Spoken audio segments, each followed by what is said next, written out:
Hi everyone, Assalamu alaikum.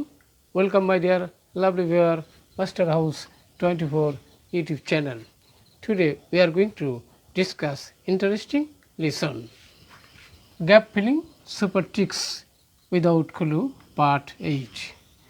অর্থাৎ আমরা জানি বন্ধুরা এইচএসসি যারা তোমার প্রিয় শিক্ষার্থী বন্ধুরা রয়েছে তোমাদের জন্য এই গ্যাপ ফিলিং উইদাউট ক্লু অত্যন্ত ইম্পর্টেন্স আর এটি তোমাদের কাছে অনেকের কঠিন মনে হয় আর আজকের ভিডিও থেকে এই বিষয়টি তোমরা যদি পাস করো তাহলে খুব ইজিলি তোমরা ফুলফিল করতে পারবে and you will get full marks in any examination. So no talk now, go to our whiteboard, try to learn today's lesson very easily. Okay, so now start.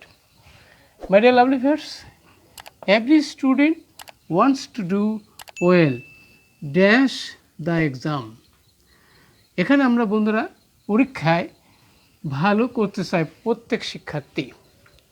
তাহলে আমরা এখানে কি লিখতে পারি পরীক্ষায়? তাহলে এখানে আমাদের নাউন আছে আর নাউনের পূর্বে আমরা জানি কি প্রিপোজিশন বসে। তাহলে আমরা লিখতে পারি এখানে ইন দি এক্সাম, অর্থাৎ পরীক্ষায় তারা ভালো করতে পারে। তাহলে আমরা পরীক্ষায় এভাবে লিখতে পারবো, এখানে যেমন আমরা ইনও লিখতে পারি। ওকে, যে কোনো পরীক্ষা আমরা উত্তর লেখার সময় লিখতে পারবো। But it is not dash easy টাস, কিন্তু পরীক্ষা সবাই ভালো করতে চায়। তাহলে পরীক্ষা ভালো করতে হলে এখানে আমরা জানি অ্যাডজেক্টিভ রয়েছে, ভাওয়েল দিয়ে শুরু হয়েছে এবং তারপরে নাউন রয়েছে। তাহলে এখানে আমাদের এমন একটি শব্দ দরকার, সেটা কি দরকার? তাহলে আমাদের আর্টিকেল দরকার। কি article? An, an. Okay, you right. তাহলে বলতে পারি কি, আমরা লিখতে পারি অ্যান ইজি টাস। তাহলে এটা সহজ কাজ নয়। এই স্টুডেন্ট হ্যাজ টু ওয়ার্ক, এখানে কাজ করতে হবে। এই জন্য কীরকম কাজ করতে হবে? তাহলে কঠোর পরিশ্রম করতে হবে। তাহলে কঠোরের ইংরেজি কি আমরা জানি বন্ধুরা, HARD, হার্ড। তাহলে কঠিন বা কঠোর পরিশ্রম করতে হবে। তারপর আমরা দেখতে পাচ্ছি ফ্রম দ্য ভেরি আছে বন্ধুরা, বছরে শুরুতে। তাহলে শুরুর ইংরেজি আমরা কি জানি বিগিনিং। তাহলে ভেরি বিগিনিং আমরা দিতে পারি কি বিগিনিং, অর্থাৎ আমরা জানি বন্ধুরা বিগিনিং মানে শুরুতে অফ দ্য ইয়ার, বছরের শুরুতে কী করতে হবে? হি মাস্ট বি সিরিয়াস, তাকে অবশ্যই বছরের শুরুতে ভালো করার জন্য মারাত্মকভাবে চেষ্টা করতে হবে। He should read dash books, এখানে কি বই পড়তে হবে? বুকস তো বই পড়া ঠিক আছে, কিন্তু বইগুলো কী বই পড়তে হবে? তাহলে আমরা জানি বন্ধুরা যে আমাদের বোর্ডের যে বই আছে, তাহলে আমরা লিখতে পারবো কি টেক্সট বুক। তাহলে আমাদের লিখতে পারি কি যে পাঠ্য বই সুন্দর করে এবং ভালো করে বারবার পড়তে হবে। He must not memorize answer, তার উত্তর কি মুখস্থ করার প্রয়োজন নাই। কিভাবে? আন্ডারস্ট্যান্ডিং আছে।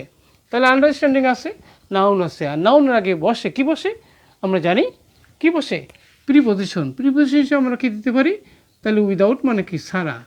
তাহলে উইদাউট আন্ডারস্ট্যান্ডিং, না বুঝে কোনো প্রশ্ন মুখস্থ করার প্রয়োজন নাই। ওকে, তাহলে কী হলো? নেক্সট আমরা দেখব he must not make notes, সে অবশ্যই নোট তৈরি করতে পারবে না, নোট তৈরি করবে না। এ কমন সোর্স, তাহলে কোথা থেকে? তাহলে হতে থেকে বসলে আমরা বলতে পারি কি ফ্রম হয়। কি হয়? তাহলে ফ্রম, যে কোনো একটি কমন সোর্স থেকে নোট তৈরি করা যাবে না। তারপরে আমরা নেক্সট আমরা বন্ধুরা বলতে পারি he should have a good command থাকতে হবে, তার ভালো দখল থাকতে হবে। কি বিষয়? ইংরেজি বিষয়ের উপরে। তাহলে ইংরেজি বিষয়ের উপরে যদি দখল থাকতে হয় তাহলে কি দেখতে পারি আমরা? ওভার। তাহলে ইংরেজি বিষয়ের উপরে তার দক্ষতা বা দখল ভালো থাকতে হবে, পরীক্ষায় ভালো করতে হবে। এবার আমরা দেখতে পাচ্ছি বাই ডুইং অল আছে, নাউন আছে। তাহলে এখানে ডেমনস্ট্রেটিভ প্রোনাউন হিসেবে কী ব্যবহার করতে পারি আমরা? তাহলে আমরা লিখতে পারি কি দিস লিখতে পারি, দিস মানে এই কাজগুলো করার মাধ্যমে এই স্টুডেন্ট ক্যান মেক কী করতে পারে এক্সেলেন্ট রেজাল্ট। তাহলে কী করতে পারে আমরা এক্সেলেন্ট মানে ভালো দেওয়া আছে, তাহলে কী করতে পারে অ্যান এক্সেলেন্ট রেজাল্ট, ভালো একটি ফলাফল সে তৈরি করতে পারবে।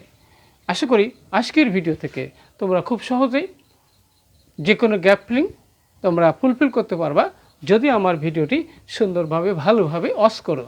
ওকে, তাহলে আজকের ক্লাস এখানে শেষ করব। পরবর্তী ক্লাসে আবার নতুন বিষয় নিয়ে হাজির হব। ততক্ষণ সুন্দর জীবন কামনা করে এখানে শেষ করছি। আল্লাহ হাফেজ।